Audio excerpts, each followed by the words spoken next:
This is what happens when you get way too close to a U.S. aircraft carrier. No flag, no AIS signal, no response on the radio. Just a rusty fishing boat drifting towards 100,000 tons of American steel like it had nothing to lose. At first, nobody panicked. Small boats show up all the time in busy waters, especially near choke points like the Red Sea or the Strait of Hormuz. But this one felt off. It wasn't following any traffic pattern. It zigzagged, slowed down, drifted sideways, then picked up speed again. From the bridge of the USS Gerald R. Ford, it looked less like a lost fishing boat and more like a test. So what do you do when a small boat, possibly loaded with explosives or surveillance gear, ignores every warning? You don't wait to find out, because this wasn't a drill, this wasn't a training op, this was live. And the next 10 minutes would show exactly how the U.S. Navy reacts when something sketchy gets way too close to the most powerful ship on the ocean. And trust me, this fishing boat, they picked the worst possible target. Inside the USS Gerald R. Ford Combat Information Center, CIC for short, the operator didn't raise his voice. He didn't have to. The screen already showed it. A small surface contact moving erratically, 4,000 yards out and closing. AIS, Automatic Identification System, was silent.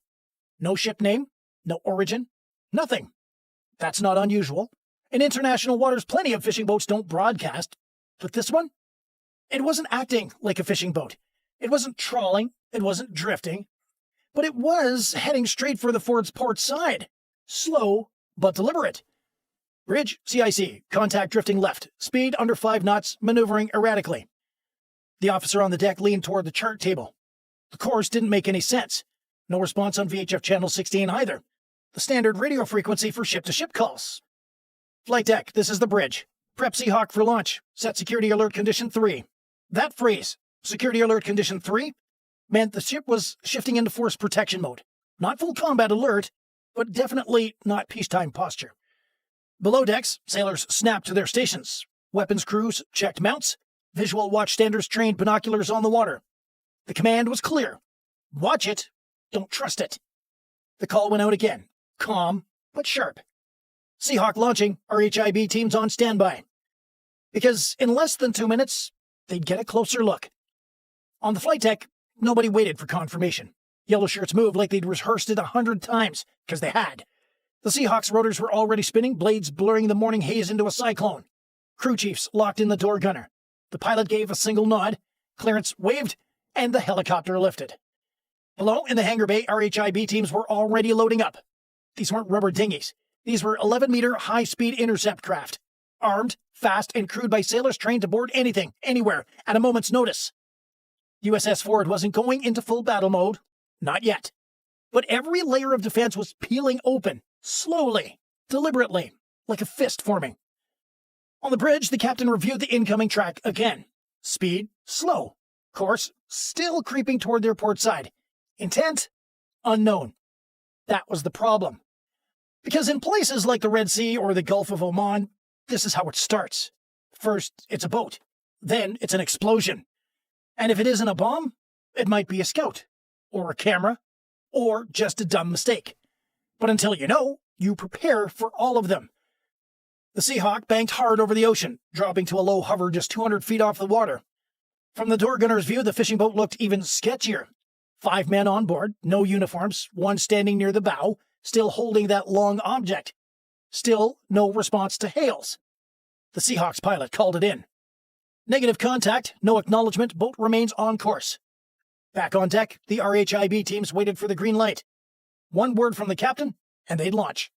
But first, the Navy was going to give that little boat one last chance. Because if it didn't take it, things were about to move fast. The Seahawk edged lower, circling the fishing boat in a wide arc. From above, the water was calm. Too calm. The boat rocked slightly in the swell, but made no effort to change course or signal back. No hand waves, no lights, just 5 men, watching. The pilot's voice crackled over comms. Possible visual on antenna structure mid-deck. Improvised, unclear purpose. Antennas? On a fishing boat? Not impossible, but not good either. Sometimes smugglers rig up old radios to communicate offshore. Other times it's surveillance gear. And in this part of the world, surveillance is never innocent. The Seahawk's door gunner pivoted his weapon down but held fire. A clear show of force, not an act of war. Below him, one man finally stood, slowly, raised both hands in the air. The pilot made another pass and caught it. A makeshift tarp pulled back just slightly. Beneath it, metal tubes. Shiny. Not fishing gear. Could have been piping. Could have been worse. But that was enough. This wasn't new. This wasn't random, and at this range, guessing was off the table. The order came down. Deploy RHIBs. Eyes on. No engagement unless fired upon. From the starboard side of the Ford, 2 RHIBs launched within seconds. Each crewed by 6 sailors in body armor, rifles at the ready. They moved fast, slicing across the surface like sharks on a mission. No alarms, no sirens, just steel, precision, and a rising tension in the air. Whatever this fishing boat was, it was about to get a visit. The boarding team wasted no time. The first RHIB pulled alongside, hooks out, sailors up, and over the rail in seconds. Orders barked, weapons drawn. The fishermen, if that's what they were pushed down, zip-tied, and searched on deck. The second team began lifting the tarp. What they found? Long metal tubes, wires, a sat phone, spare fuel tanks. Some of it could pass as fishing gear, but some of it couldn't. Not even close. Still no flag, still no ID.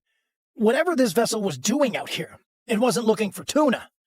And now that the Navy had control of the deck, they were about to find out exactly what kind of mess they'd just intercepted. The RHIB team moved fast. One sailor secured the engine controls, another scanned the deck for tripwires or hidden compartments. Every inch of the boat was treated like it could bite, because sometimes it does. The 5 men were zip-tied and seated near the stern, guarded by 2 sailors with M4s ready. None of them spoke English, or maybe they just didn't want to. Either way, the questions could come later. First, clear the boat. The boarding officer opened one of the storage hatches. Inside, jerry cans, loose wiring, cheap radios, a plastic-wrapped pack of documents soaked with seawater and diesel. One of the RHIB crew pulled out a battered sat phone with a cracked screen. The call log showed a number, no name, just digits. It didn't match anything in the open maritime registry. Then came the surprise. Folded beneath the tarp near the stern, a wad of currency. Not dollars, not Yemeni rials, Iranian. And that changed everything. Because the moment you find Iranian cash and encrypted radios on a fishing boat, drifting near a U.S. carrier group, it's no longer just an intercept. It's a potential intelligence jackpot. Back on the floor, the CIC received the boarding report in real time. Images transmitted via handheld uplinks, gear, documents, faces. Within minutes, intel officers were flagging items for further analysis. Was this a smuggling op, a reconnaissance mission, or something worse? No one knew yet, but the clues were piling up fast. And while the RHIBs prepared to tow the boat for full inspection, the carrier never slowed down. Planes still launched, flight tech ops never even paused. Because the Ford doesn't stop for small boats. It moves with purpose. And if something gets in the way, the Navy handles it, then moves on. Once secured, the boat was rigged for tow and pulled toward the nearest escort destroyer for a full sweep. The RHIB teams offloaded the detainees and evidence into custody. Fuel logs, electronics, that stack of Iranian bills, all tagged and bagged. On board the USS Gravely, a Navy intelligence team got to work. The sat phone pulled for digital forensics. The radios checked for encryption keys or stored frequencies. The documents translated and cross-referenced. In recent years, U.S. Navy ships have regularly intercepted similar boats, unflagged, underpowered, drifting suspiciously near high-value units. Some carried smuggled weapons. Others acted as scouts for missile attacks. In 2022, a fishing boat off the coast of Oman was caught with components for drone systems. In 2023, another was stopped at the Strait of Hormuz. Crew claimed to be lost, but carried encrypted radios and night vision gear. So when this kind of thing happens, it's not just a nuisance. It's a probe to test to see how close you can get before the carrier reacts. A way to measure response time, radar range, helicopter launch windows. That's why even a single small boat gets the full playbook. Visual IDs, radio hails, Seahawk flyovers, RHIB intercepts, full boarding ops. Because if you treat it like nothing, that's when it becomes something. And if this boat was part of a bigger plan, Well, it wouldn't be the first time. To most people, a lone fishing boat isn't a threat. But to the U.S. Navy, it's a variable. Because when you're operating a 100,000-ton aircraft carrier in contested waters, there's no such thing as a harmless unknown. That's why the USS Gerald R. Ford never sails alone. Every U.S. aircraft carrier operates as part of a carrier strike group, a mobile fortress made up of destroyers, cruisers, submarines, and supply ships. Together, they form a layered defense system designed to detect, deter, and destroy threats long before they get close. And it starts with sensors. From the E-2D Hawkeye flying overhead to the Spy 1 radar arrays aboard Arleigh Burke-class destroyers, everything in the air and sea is constantly tracked, categorized, and evaluated. A skiff without an AIS?